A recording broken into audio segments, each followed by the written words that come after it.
नमस्कार, मैं भरत आपका स्वागत करता हूं डीएनए झारखंड में। चले जानते हैं आज की छोटी बड़ी खबरों को। झारखंड की उपराजधानी दुमका में सीएम सोरेन फहराएंगे राष्ट्रीय ध्वज। गणतंत्र दिवस के शुभ अवसर पर झारखंड की उपराजधानी दुमका में मुख्यमंत्री हेमंत सोरेन राष्ट्रीय ध्वज फहराएंगे। इसको लेकर तैयारी पूरी कर ली गई है। आयोजित होने वाले कार्यक्रम के लिए परेड का फाइनल रिहर्सल किया गया। आगामी 26 जनवरी यानी गणतंत्र दिवस के अवसर पर झारखंड की उपराजधानी दुमका में राज्य के मुखिया हेमंत सोरेन पुलिस लाइन मैदान में झंडोत्तोलन कर परेड गार्ड का सलामी लेंगे। विभिन्न विभागों द्वारा निकाली गई झांकियों का अवलोकन करेंगे। इसको लेकर सारी तैयारियां लगभग पूरी कर ली गई है। पुलिस लाइन मैदान में गणतंत्र दिवस पर मुख्यमंत्री के सामने आयोजित होने वाले परेड का आज फाइनल रिहर्सल किया गया।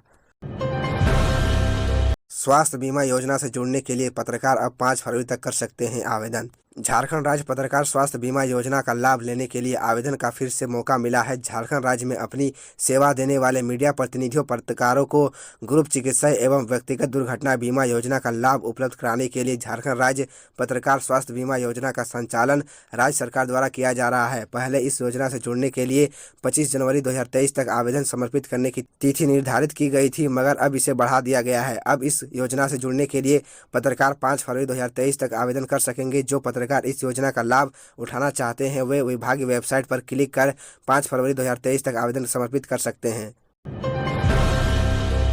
आरटीआई मामले में डीपीएस रांची को हाईकोर्ट ने जारी किया नोटिस। शिक्षा के अधिकार अधिनियम के तहत आर्थिक रूप से कमजोर एवं पिछड़े वर्ग के बच्चों के लिए 25% सीटें आरक्षित होने के बावजूद डीपीएस रांची द्वारा बच्चे का एडमिशन नहीं लेने के मामला झारखंड हाईकोर्ट में पहुंचा है। डीपीएस में नर्सरी कक्षा में एडमिशन के लिए अरबी रानी के आवेदन को जिला शिक्षा अधीक्षक रांची ने स्वीकार करते हुए उसके एडमिशन के लिए डीपीएस रांची को पत्र भेजा था, लेकिन डीपीएस रांची ने उसका एडमिशन नहीं लिया। इसके बाद अरबी रानी पिता राजेश कुमार महतो की ओर से हाईकोर्ट में याचिका दाखिल की गई थी, जिस पर बुधवार को हाईकोर्ट ने के न्यायमूर्ति राजेश शंकर की कोर्ट में सुनवाई हुई। कोर्ट ने मामले में डीपीएस रांची को नोटिस जारी किया है। साथ ही मामले की सुनवाई 21 फरवरी निर्धारित की है। प्रार्थी की ओर से कहा गया था कि जब निजी स्कूलों में शिक्षा के अधिकार अधिनियम के तहत आर्थिक रूप से कमजोर और पिछड़े बच्चों के लिए एडमिशन की व्यवस्था है तो फिर उनका एडमिशन भी क्यों नहीं लिया गया। यह उनके अधिकारों का हनन है। रांची पुलिस को मिली बड़ी सफलता, 10 लाख का इनामी तिलकेश्वर गोप गिरफ्तार। रांची पुलिस को पीएलएफआई के खिलाफ बड़ी सफलता मिली है। पुलिस ने 10 लाख के इनामी नक्सली तिलकेश्वर गोप को गिरफ्तार किया है। एक सप्ताह के भीतर रांची पुलिस को उग्रवादी संगठन पीएलएफआई के खिलाफ दूसरी बड़ी सफलता हाथ लगी है। 2 दिन पहले एनकाउंटर में कुख्यात विशाल को मार गिराने के बाद रांची एसएसपी को मिली गुप्त सूचना पर स्पेशल टीम ने 10 लाख के इनामी तिलकेश्वर गोप को गिरफ्तार कर लिया है। तिलकेश्वर गोप को किसी गुप्त स्थान पर रखकर पुलिस पूछताछ कर रही है। तिलकेश्वर पीएलएफआई सुप्रीमो दिनेश गोप का बेहद करीबी है। झारखंड में मनरेगा की योजनाओं में 100 करोड़ की गड़बड़ी, सरकार ने मांगी रिपोर्ट। झारखंड सरकार ने मनरेगा की योजनाओं के लिए लगभग 100 करोड़ की रकम की संदिग्ध निकासी की जांच शुरू कराई है। सरकार के ग्रामीण विकास विभाग ने सभी जिलों के उपायुक्तों से अवैध और संदिग्ध निकासी की रिपोर्ट मांगी है। प्रारंभिक जांच से यह भी बात सामने आई है कि मनरेगा की योजनाओं के नाम पर प्रायः सभी जिलों में फर्जी खरीदारी की गई या फिर सामग्री की खरीदारी बेहद ऊंची दरों पर की गई। इन गड़बड़ियों में कई बड़े अफसरों की संलिप्त हो सकती है। 2 महीने पहले ईडी ने राज्य सरकार को पत्र लिखकर इस मामले में विस्तृत रिपोर्ट मांगी थी। झारखंड के डॉक्टर जनम सिंह सॉय को शिक्षा और साहित्य के क्षेत्र में पद्मश्री। गणतंत्र दिवस की पूर्व संध्या पर पद्म पुरस्कार विजेताओं के नाम का ऐलान कर दिया गया है। झारखंड के डॉक्टर जनम सिंह सॉय को शिक्षा और साहित्य के क्षेत्र में पद्मश्री सम्मान देने की घोषणा की गई है। 2023 के लिए राष्ट्रपति ने 106 पद्म पुरस्कारों की मंजूरी दी है। सूची में 6 पद्म विभूषण, 9 पद्म भूषण और 91 पद्मश्री शामिल है।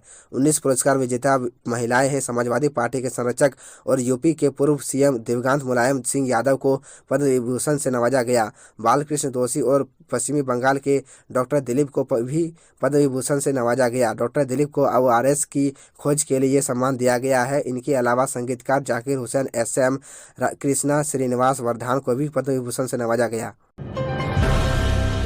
सिलागाई हिंसा मामले में कोर्ट ने 44 आरोपियों को किया बरी।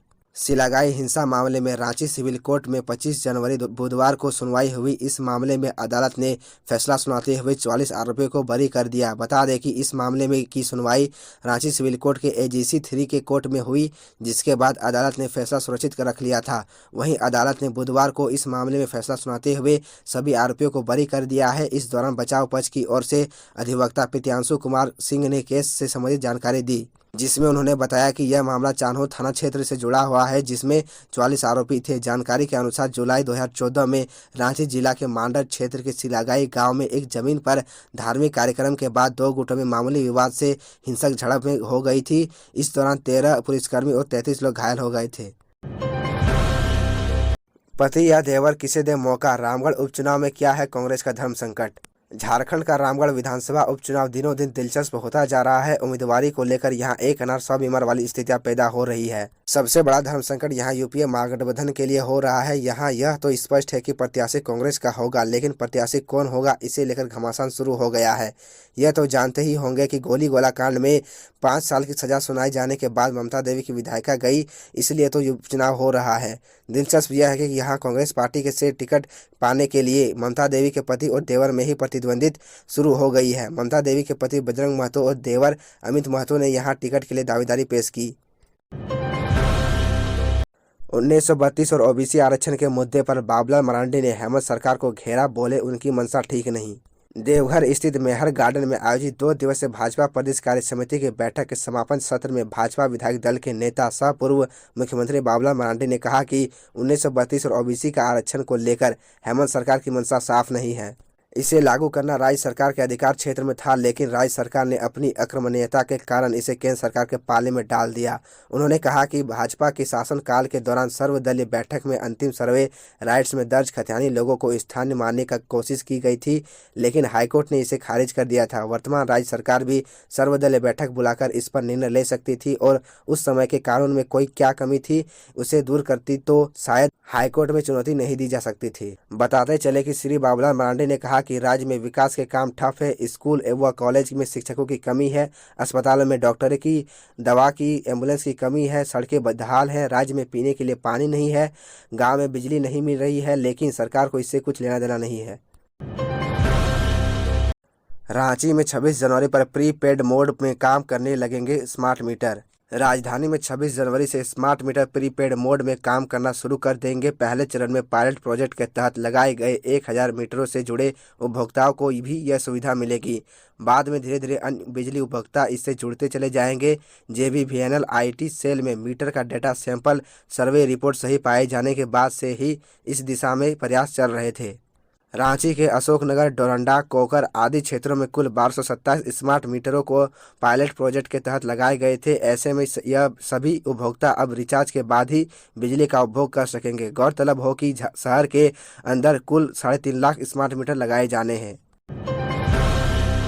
26 जनवरी को काला दिवस के रूप में मनाते आ रहे हैं। नक्सली हमले की फिराक में खुफिया विभाग ने जारी किया अलर्ट। एक तरफ भारत में 26 जनवरी को गणतंत्र दिवस धूमधाम से मनाया जाता है, वहीं दूसरी तरफ झारखंड में नक्सली राष्ट्रीय पर्वों को काला दिवस के रूप में मनाते आ रहे हैं। भाकपा माओवादी 26 जनवरी को लेकर हमले की फिराक में है। नक्सली इस दौरान अंदरूनी क्षेत्रों में उत्पात मचाने के साथ जवानों को निशाना बनाने, पुलिस कैंपों पर हमला करने, सड़क मार्ग को अवरुद्ध करने के साथ ही रेल मार्ग को नुकसान पहुंचाने की फिराक में है। इसको लेकर खुफिया विभाग ने रांची, धनबाद और जमशेदपुर एएसपी, सभी जिलों के एसपी और पुलिस के अन्य विंग के एसपी को अलर्ट किया है।